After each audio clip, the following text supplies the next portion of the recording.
Hello and welcome back to the KCC channel. I'm Rob and I hope you are having a wonderful day today. Today, we're jumping into some malicious compliance. Before we start, if you're new here, make sure to hit that subscribe button. It's completely free and you can always change your mind later. But if you stick around, yeah, we just might get some cookies to you in your near future. Maybe. Alright, our first story today comes to us from Competitive Chapter 4. Can't throw away a small box cause it'll fill up the trash can. Fine, I'll just clean my truck out. Let's jump right in. For a little context, I'm a construction worker with my own company truck. As far as from what I have seen in my area, most people with company trucks have this thing where the front two seats always stay very clean, aside from dirt that comes from working in my field of work. The back seats, however, are a different story. It is amazing how much trash gets thrown back there, whether it be water bottles, snack wrappers, food wrappers, etc. My company has a contract with the local detailer that comes and washes and vacuums all company trucks bi-weekly to keep the appearance up. We are just responsible for removing all large trash so they don't have to do too much work. Usually, we just throw out everything at the dumpster at the shop before the detailer goes in and works his magic. Anyways, on to the story. So today I had just finished up a service call and was about to go on my lunch break. I had stopped at a local gas station near downtown Austin to pour gas right before I headed off to get some tacos. As I'm pouring gas, I look in the back of my tailgate and realized I forgot to throw away at the job site and didn't want to run the risk of it flying out and possibly causing an accident. So naturally, I decide to take it out, break the box down, and toss it in the trash can at the pump. Now, the box itself wasn't too big, about the size of a shoebox, and once broken down, it was probably about a quarter of that size. As I took the broken down box and placed it in the trash, one of the ladies who worked at the gas station came out furious, saying I wasn't allowed to throw away that box. She claimed the trash was only for smaller items and we weren't allowed to throw away larger things. I was really confused and told her that it really wasn't all that big and I didn't see an issue. She then argued that the cardboard can unravel and fill up the bin, and then she would have to replace the bags. I didn't feel like arguing, so I just obliged and took out the box and placed it back in the tailgate. She thanked me for not being so difficult and was about to go into the gas station before I stopped her and asked, "So then what can I throw away in the trash?" She replied with anything like water bottles, taco bags, wrappers, etc. Now cue the malicious compliance. After she said that, I thanked her for letting me know and proceeded to open the back door to my truck, and she got a hold of all the mess. I then proceeded to take out small loads of empty water bottles, taco bags, etc. It is truly amazing how much trash builds up in these construction trucks. Unless one had been recently cleaned out, I have never seen one with little to no mess. I think I'm pretty good at tossing the stuff out of my truck, but every 2 weeks when I submit my truck for cleaning, it always baffles me with how much mess is in there. I then proceed to stuff the trash can with trash and fill it up. Now, granted, these trash cans already had trash in them and weren't all that big, and I didn't really press down the trash to make more fit. I then proceed to move to the next trash can and started filling that one up, all while looking at her with the biggest smirk on my face. She then proceeded to tell me that I can't be throwing out that much stuff because it's only meant for small things that I bought from the store. I then proceeded to show her that almost all this stuff can be bought at the store she was working at.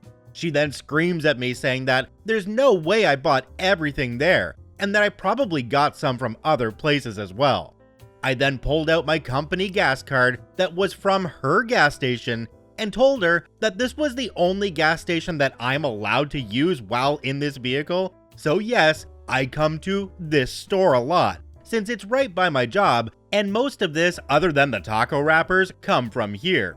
She then proceeded to call me a butthole and a few other names as she stormed off into the store. I just sat there with such a huge feeling of accomplishment knowing that I dealt with that Karen accordingly. If you would have just let me throw out the small box, you wouldn't have to come out and replace the trash bags right now and could be sitting inside on your phone. But now, you gotta come out and do the job you're getting paid to do.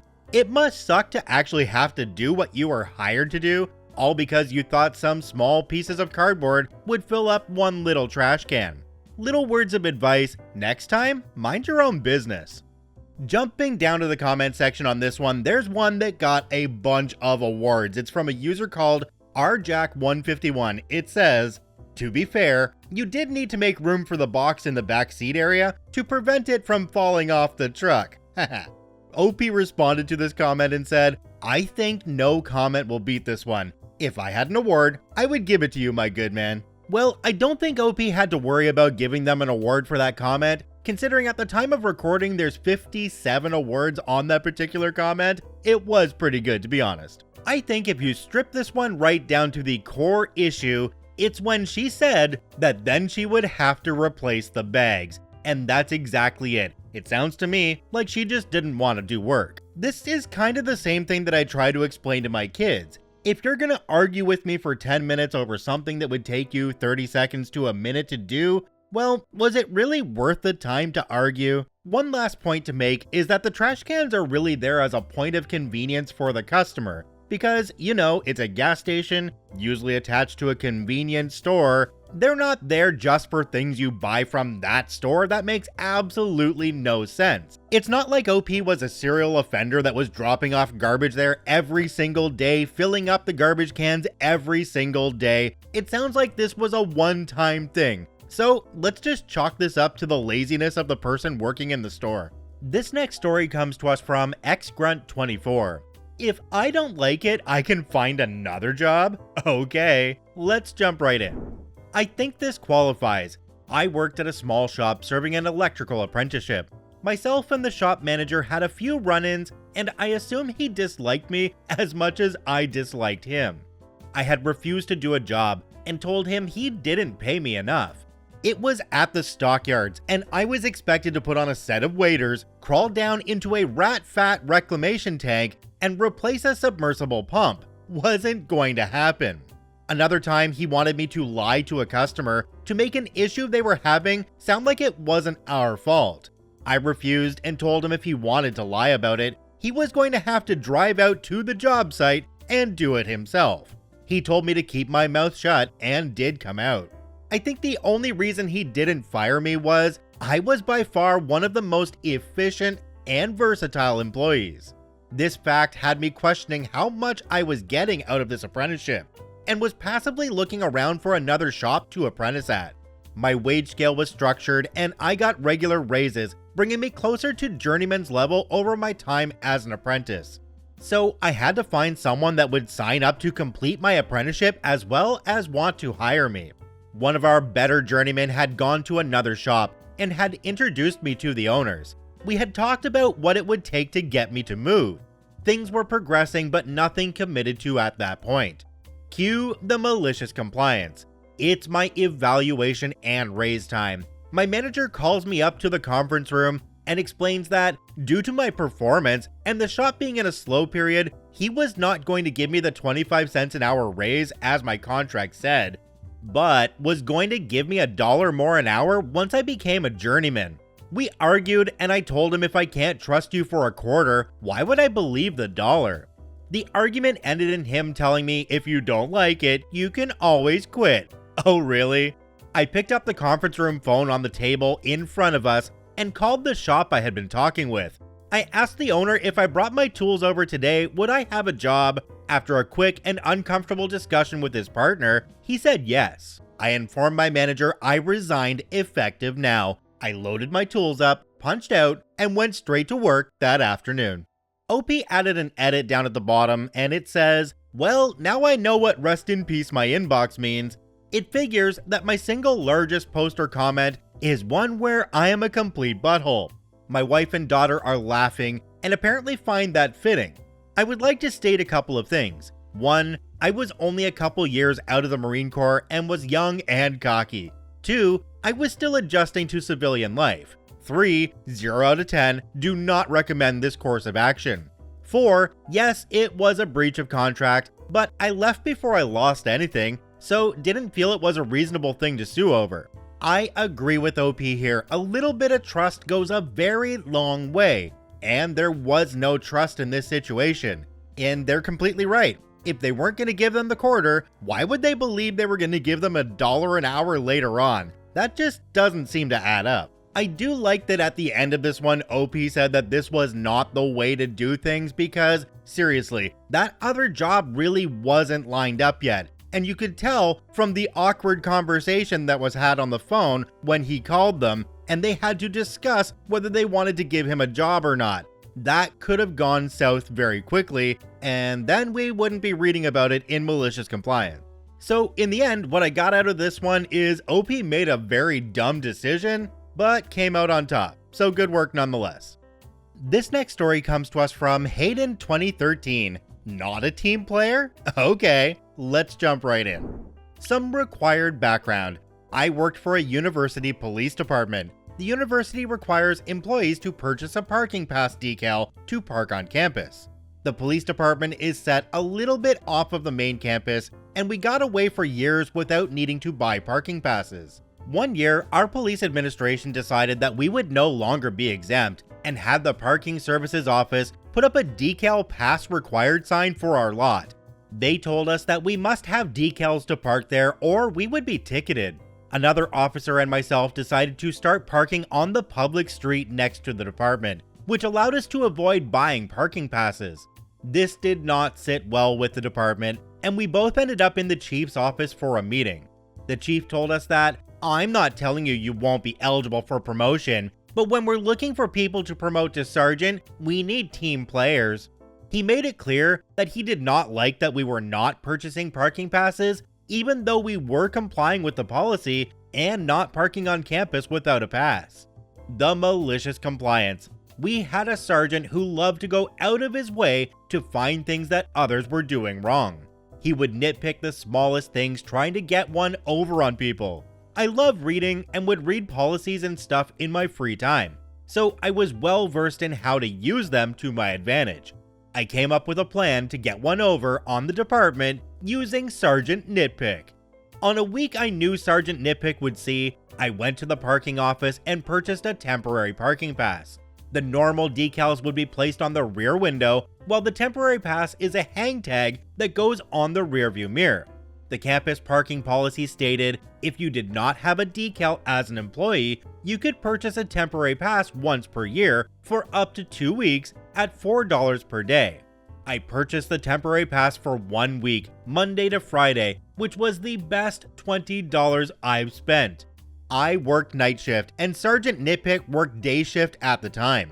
On Monday night, I parked in the lot with my new temporary decal, knowing that Sergeant Nitpick would see my car in the lot on Tuesday morning. When I came into work Tuesday night, I expected to get a call into my sergeant's office and spoken to. It didn't happen. By the end of my shift on Tuesday, I began to wonder if my plan had failed. On Wednesday, though, it happened. I get called into my sergeant's office, and he has an email from the captain. The captain stated that someone had noticed that I was parking in the lot without a decal, and I needed to get a decal if I was going to park in the lot. He also intimated that they noticed the hang tag and suggested that I had somehow gotten it nefariously. I had the biggest grin on my face, and my sergeant looked very confused. I explained the parking policy, that I had paid $20 for my temporary pass, that it was good through Friday, and I would stop parking in the lot after it expired. He started laughing and said he would take care of it. The next morning when I saw Sergeant Nitpick, I said good morning as I usually do. He would not speak to me. He did not end up speaking to me for about 2 weeks. I'm guessing he got an earful from the captain for the embarrassment he caused. Treat people better. OP doesn't state what country or state or province that they're in, but if it was a single party consent state, then they should have been recording that meeting in their pocket while they were in with the chief. Because that one line that the chief said, "I'm not telling you you won't be eligible for promotion, but when we're looking for people to promote to sergeant, we need team players." Yeah, that could have gotten them in a boatload of trouble. Another point on this one, and I'm not completely sure this is how it works, but if OP works for the campus, and the campus is charging them parking to come to work, isn't that being charged to come to work? Shouldn't the campus be covering that expense for OP because, well, they work there? I'm just not up on the laws on this kind of thing, so if you know how this works, by all means, comment down below and let me know. This next story comes to us from Pickles McWaffle 1. I can't prop the door open? Alrighty then, let's jump right in. Been sitting on this story for a few months now. I work for a small moving company in my city. We move furniture and decor to many different places throughout the city. We got a call about moving a large load of bookshelves to a rather large industrial building. We loaded up two 18-foot box trucks full of shelves and were ready to move. When we arrived at the building, we pulled around to the loading dock and began offloading the shelves. As we were bringing stuff off the truck, I went to building security to open the door. There had been a recent string of shootings in our area and everyone was locking all the doors. They handed me a doorstop and told me I could prop the door open since we have a large load. So I propped open the door and we got going. We no more than had the first pallet off the truck when the building's maintenance manager came running towards us. He screamed at us, "What are you doing? You cannot have that door propped open." Now, this man looked like he was somewhere between the ages of 76 and 105. He was as red as I've ever seen anyone. I calmly told him that security gave me a doorstop and told me since we have such a large load, we could keep the door propped open. Of course, he wasn't having it. "I don't care what security told you. You cannot have this door propped open." At this point, my Native American temper got the better of me. I replied, "Yes, sir." I walked over to the door and picked up the doorstop. I walked back to security and explained the situation. They rolled their eyes and explained that this crotchety old fossil is always causing problems all over the building. They told me I could still prop the door open, but now I was mad and feeling petty. He doesn't want us to prop the door open? Alrighty then. There was a buzzer outside of the door, so I buzzed security asking them if they could open the door. Well, guess whose office was right by said door, and thus, guess who security called to open the door and let us in? That's right, Fossil Man that was 2 days older than dirt. He opened the door and let us in. We made our delivery and came back to grab another pallet. I again buzzed security and they again asked Fossil Man to let us in. This happened twice more before he stopped me and said, "If you wanted to keep that door open, you can, since you have such a big load." I replied with the biggest smile on my face, "Oh, no sir, this door cannot be propped open. I wouldn't want to upset anyone by doing that." He looked at me with a look on his face that was somewhere between murderous and the realization that he had made a huge mistake. 18 pallets later, we had the load delivered, and every single time, guess who had to let us in? It took us a little over 2 hours to get everything finished. The last pallet we delivered, I poked my head into Fossil Man's office and said, "Thank you so much for your help." I'm pretty sure he popped a blood vessel. Alright, OP, I can see how you got your malicious compliance, but let's be honest here. The best person in this story was the security guard who made sure that the consequences landed square on the idiot who created the problem in the first place. That was extremely well done. I'm also a very big fan of throwing it right back in his face. When he said that you could prop the door open because it was inconveniencing him, I think I would have done the same thing in that situation, OP. Looked him right back in the eyes and said, "We have to follow the rules. You said so yourself." Check out all 4 OPs linked in the description down below. I thank you for watching. I hope you have a wonderful day, and we'll see you tomorrow.